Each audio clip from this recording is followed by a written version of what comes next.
Europe 1, la France bouge. La pépite. L'autre pépite de ce soir avec vous, Pierre Moreau, cofondateur de Because. Because qui est né à Grenoble, qui a 2 ans. C'est ça. Vous, c'est quoi? Vous aussi, école d'ingénieur. Vous êtes 2 ingénieurs autour de la table. Julien? Moi aussi. Ouais. 3 ingénieurs. Johan? Non, école de commerce. Ah voilà, donc 3 sur 4. Donc, Il va nous vendre. Donc, école d'ingénieur Pierre Moreau. Vous avez été aux États-Unis aussi. Vous avez travaillé là-bas. Enfin, vous avez été étudiant. Et immédiatement, passion pour l'entrepreneuriat. On viendra sur votre parcours il y a tout à l'heure, je vous ai pas oublié. Mais Pierre, donc l'entrepreneuriat, vous avez grandi avec des parents entrepreneurs, vous avez baigné dans cet univers-là. Et qu'est-ce qui fait que vous êtes allé vers Because? Que s'est-il passé? Alors, il y a plein de formes d'entrepreneuriat. Ouais, c'est vrai que j'ai 30 ans. Il y a plein de formes d'entrepreneuriat. Mes parents, c'était pas des start-upers. Déjà, le mot start-up n'existait pas à l'époque. Mais j'ai eu la chance de baigner dans un écosystème qui était très axé vers l'initiative, vers la créativité et l'esprit de solution. Et ça, c'est quelque chose qui m'a toujours baigné. Pendant mes études, j'ai toujours été happé, on va dire, par les entrepreneurs, là, pour le coup, qui étaient dans le coin. Donc, soit des chercheurs, des fois, soit des start-upers, du coup. Et j'ai toujours voulu me baigner là-dedans, travailler dans ce milieu-là. Donc vous avez travaillé dans des startups, vous n'avez pas tout de suite lancé votre boîte après vos études. Vous avez travaillé dans un centre de recherche à La Réunion qui étudie les requins, par exemple. Vous avez travaillé dans les fintech et vous avez rejoint une petite startup avec une mission plus humaniste. Et là, en tant que data analyst, là vous vous y retrouviez un petit peu plus dans vos affinités, dans ce que vous aimiez. Que se passe-t-il en 2022, donc l'année qui précède la création de Because? Que se passe-t-il pour que vous en veniez à monter votre boîte? Et après, vous allez pitcher, bien sûr. Ouais. En 2022, je commençais à m'installer dans le salariat. Ouais. Et je commençais à perdre le drive qu'on peut avoir et les motivations en fait qu'on a, je pense, en nous, en entrepreneurs, à se dépasser et à aller rencontrer des gens qui nous inspirent.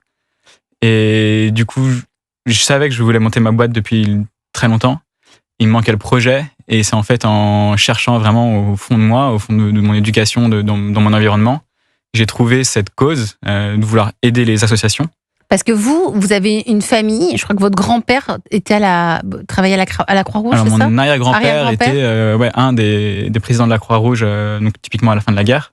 À la fin, oui. De la Deuxième Guerre mondiale. Donc il avait créé le statut aussi d'asso à but non lucratif, justement, d'asso d'intérêt général.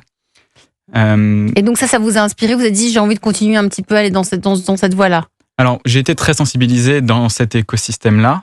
Maintenant, moi, c'est pas les grosses associations justement qui m'inspiraient.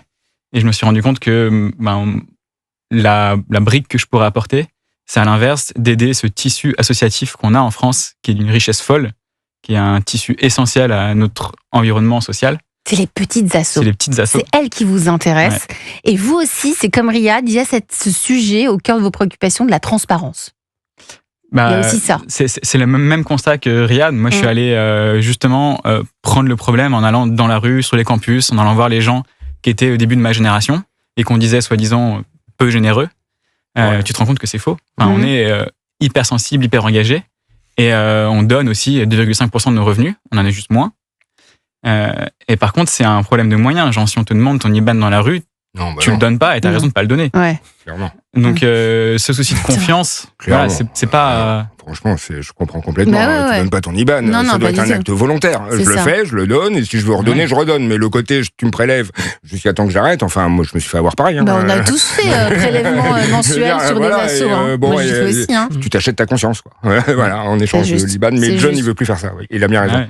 Donc, Pierre, vous, fort de ce constat, vous créez Because, vous vous associez avec une jeune femme, avec Zoé, que vous avez rencontrée dans la start-up, qui était aussi très sensible à tout ce tissu associatif, humanitaire. Alors, on s'est rencontrés, on vient de milieux très différents, on s'est rencontrés par hasard en pitchant globalement un peu la même idée, un petit concours d'entrepreneurs. Voilà, donc vous avez pitché, vous allez pitcher maintenant ici sur Europe 1, Because, B-E.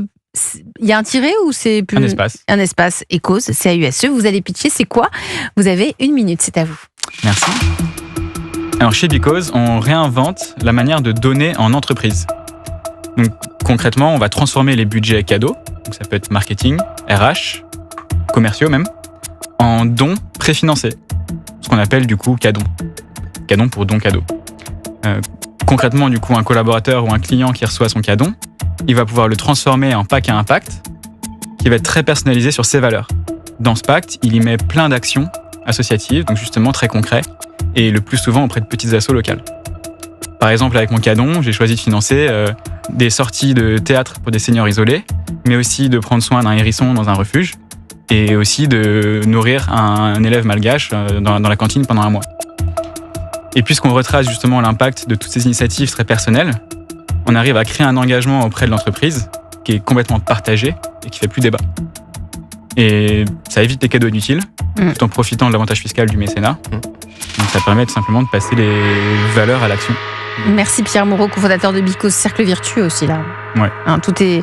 Donc le fonctionnement, l'employé d'une boîte arrive sur la plateforme et il se passe quoi ? C'est-à-dire qu'en tant que salarié d'une entreprise, il remplit lui aussi ses sensibilités et pas ses associations, c'est ça ? Voilà. Donc fonctionnement. Le collaborateur, il reçoit un cadon de son entreprise. Donc c'est l'entreprise qui l'a financé. Par exemple, il reçoit un cadon de 100 €. Et ça, c'est un mail, je reçois, vous avez un cadon de 100 €. C'est plus une forme, c'est un mail, un lien, une carte papier. Vous comprenez, ok. Et ensuite ? Donc il reçoit ce lien, qu'il le suit, et depuis son téléphone ou son ordinateur, il va pouvoir renseigner ses sensibilités, et on va lui générer justement un pack à impact, pour que dans ses sensibilités, je suis du même constat que toi, je suis pas là pour dire... Une forme de panier, quoi. Ouais. Une forme de panier avec plusieurs actions. C'est comme par exemple, action, on peut offrir 1 heure de vélo à quelqu'un qui n'y a pas accès habituellement. Il y a même jusqu'à valoriser des mégots de cigarettes, par exemple. Oui, parce que typiquement, l'environnement, c'est pas que planter les arbres. Et on va rentrer dans le détail sur les causes qui nous touchent pour trouver des actions concrètes dans la diversité des actions qui sont faites sur notre territoire. Et pour dire, avec tes 100 €, même avec 10 €, tu peux financer 5-10 assos différentes. Donc on va construire ces petits packs à impact pour les répartir auprès de différentes associations. Et ces assos, elles seront locales. Donc en fonction de là où je me trouve, où je choisis moi la région que j'ai envie les associations locales de telle ou telle région. Alors on essaye au maximum de mettre en avant les assos locales. Évidemment, il n'y a pas des assos locales partout pour la protection des mammifères marins, par exemple. Mais au maximum, pour casser ce côté compétition entre assos, on va créer un écosystème où les assos sont en collaboration. Et donc, notre algorithme, pour mettre une asso en avant versus une autre, on va prendre le critère de la proximité, plutôt que le coût de l'action en question auprès de cette asso ou la connaissance publique de cette asso. Donc, c'est dédié aux entreprises. Julien Honard, coach de Ce Soir de la France Bouge. Alors moi, j'aime beaucoup le mot qu'ils ont inventé pour décrire le concept, le cadon. Le don cadeau. Ouais. Cadon. Parce qu'en fait, ça résume très bien, je trouve, le concept qui est à la base pas forcément hyper facile à appréhender parce qu'il y a le particulier, il y a les entreprises, il y a les clients des entreprises. Et justement, est-ce que tu peux nous donner un peu tes références aujourd'hui, combien vous avez de clients, qui sait, que ça soit un peu concret plus et concret. Aussi ton modèle économique. Ouais. Bien sûr. Because, c'est une SAS, donc une entreprise. On va mutualiser donc toutes les différents besoins de collecte de nos associations et on se rémunère avec des prestations qu'on facture aux entreprises à côté. Donc toute la technologie qu'on développe pour mutualiser ces besoins de collecte, ces besoins de traçabilité, ces rapports extra-financiers, c'est la presta qu'on facture à nos entreprises.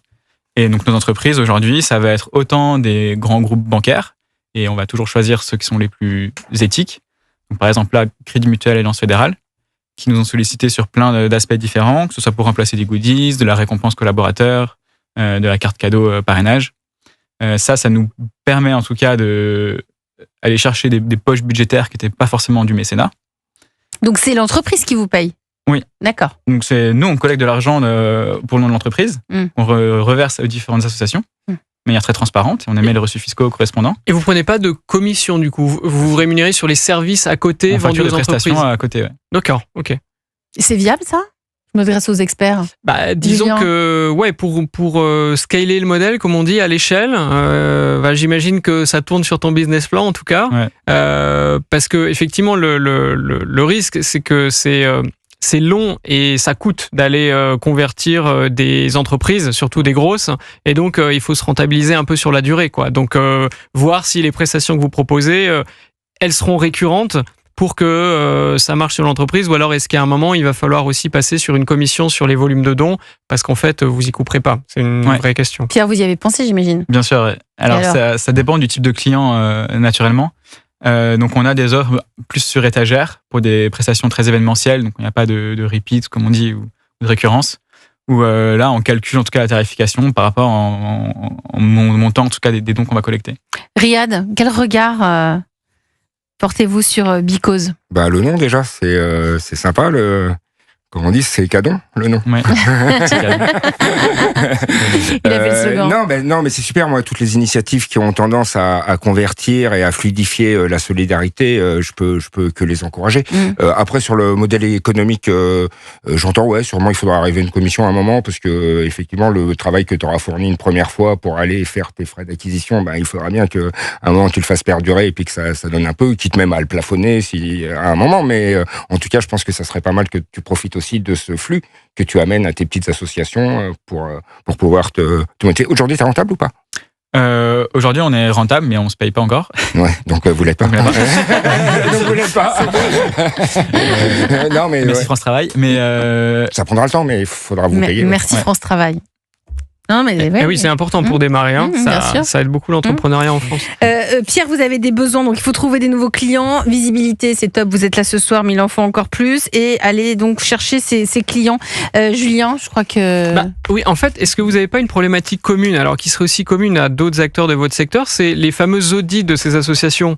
Parce qu'en fait, chaque acteur va refaire son audit. Chacun fait les mêmes. Est-ce qu'il ne faut pas un peu une grille commune ? C'est pour ça que moi, je me suis associé avec La France s'engage, qui justement fait déjà un audit, et la plupart de nos associations ont le label La France s'engage, donc c'est un essaimage déjà des associations qui sont complètement auditées et accompagnées pendant 3 ans aussi pour pouvoir se développer, etc. C'est vraiment super. Donc effectivement, j'essaye de réutiliser les audits des autres.